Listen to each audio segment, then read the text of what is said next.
శ్రీరామ్ జై శ్రీరామ్ జై శ్రీరామ్. నేను మీ వెనిరేజిటీ ఛానల్కి స్వాగతం. వెనిరేజిటీ ప్రేక్షక మహాశైలి యవనమంతకి కూడా భోగి శుభాకాంక్షలు. భోగి పండ్లు పిల్లలకు ఎందుకు పోస్తారు, వాటి యొక్క విశిష్టత గురించి తెలుసుకోబోతున్నాం. భోగి రోజు అన్ని చెడు కర్మలు తొలగిపోవాలని పాత వస్తువులు భోగి మంటలో వేస్తారు. ఆ భోగి నుండి దీపం తెచ్చి ఇంటిలో దేవుడి ముందు ఉంచుతారు. ఇది సాంప్రదాయం. దాంతోపాటు ఆ రోజు సాయంత్రం 5 సంవత్సరాల లోపు పిల్లలకు భోగి పండ్లు పోస్తారు. పిల్లలకు 5 సంవత్సరాల లోపు ఉండే దిష్టి దోషంలో తొలగిపోయి ఆరోగ్యంగా ఉండాలని కోరుకునే ఈ రేగు పండ్లను పోస్తారు.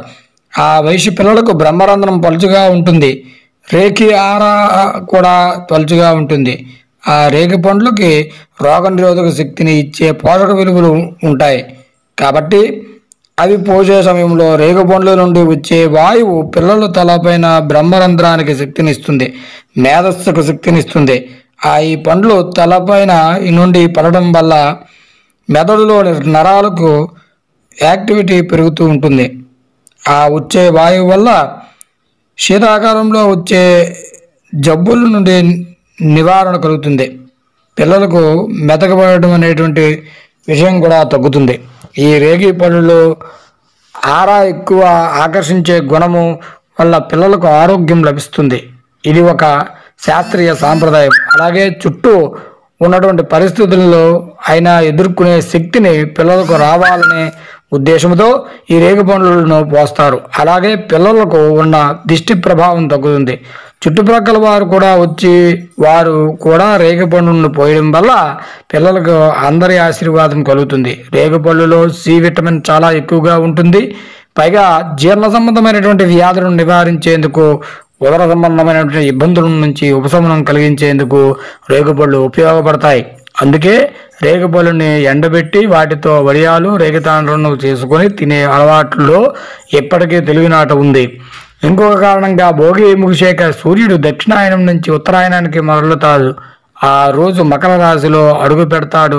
సంక్రాంతి సూర్యుడు పండుగ కాబట్టి సూర్యుడిని పోలిన గుండ్రని స్వరూపము, ఎర్రటి రంగు కారణంగా దీనికి అర్కఫలము అనే పేరు వచ్చింది. సూర్యభగవానుడి ఆశీస్సులు పిల్లవాడికి లభించేలా సూచన ఈ భోగి పండ్లు పోస్తారు. సాక్షాత్తు ఆ నారాయణులు ఈ బదిరీ వృక్షం, రేగు చెట్టు, వృద్ధాశ్రమాన్ని ఏర్పాటు చేసుకున్నారని, ఆ ఫలాన్ని తింటూ తమ తపస్సుని కొనసాగించారని ప్రతీది. వారు తపస్సు చేసే సమయంలో దేవతలు వారు తలపైన రేగు పండ్లు కురిపించారు అంటారు. అందుకే ఆ ప్రదేశానికి బద్రీ క్షేత్రం అన్న పేరు వచ్చింది.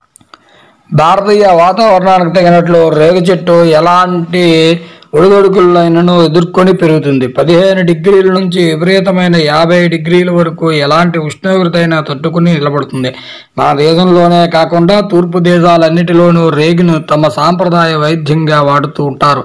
జలుబు, దగ్గర నుంచి సంతానం లేని వరకు రేగుని అన్ని రకాలుగా కూడా రుగ్మతలకు ఔషధంగా భావిస్తారు. ఈ రేగుపళ్ళు ఉన్న చోట క్రిమి కీటకాలు దరిచారవని ఒకే నమ్మకం. ఈ పండ్ల నుంచి వచ్చే వాసన మనస్సు మీద ఆహ్లాదకరమైనటువంటి ప్రభావం చూపుతూ ఉంటుంది. భూటాన్లో అయితే కేవలం ఇంటిని సువాసనాభరితంగా ఉంచేందుకు ఈ పళ్ళును మరిగిస్తారు. రేగి పండ్లు బంతిపూల రెక్కలు. వీటికి వాయువులో ఉండే క్రిమి నాశనముగా చేసే గుణం ఉందని చిల్లర కూడా కలిపి తలపై నుండి దోసిటితో పోయాలి. చివరికి దిష్టి తీయాలి. అలా పోసేటప్పుడు ఇంటి దేవుణ్ణి స్మరించాలి. చివరిగా కర్పూరంతో పిల్లలకు దిష్టి తీయాలి.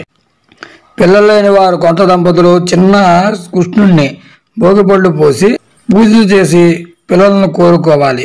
పిల్లలు పెద్దవాళ్ళు అయి ఉంటే ఆ ఇంట్లో సరదాగా భక్తిగా కూడా కృష్ణుడికి భోగిపళ్ళు పోసి వేడుకగా భజన చేయవచ్చు. 12 సంవత్సరాల లోపు పిల్లలకు కూడా భోగి పళ్ళు పోయవచ్చు. ఇది ఈరోజు యొక్క భోగి పళ్ళు విశిష్టత గురించి. ఈ వీడియో కానీ మీకు నచ్చినట్లయితే లైక్ చేయండి, షేర్ చేయండి, కామెంట్ చేయండి. మరిన్ని వీడియోల కోసం సబ్స్క్రైబ్ చేయండి. శుభం. జై హింద్.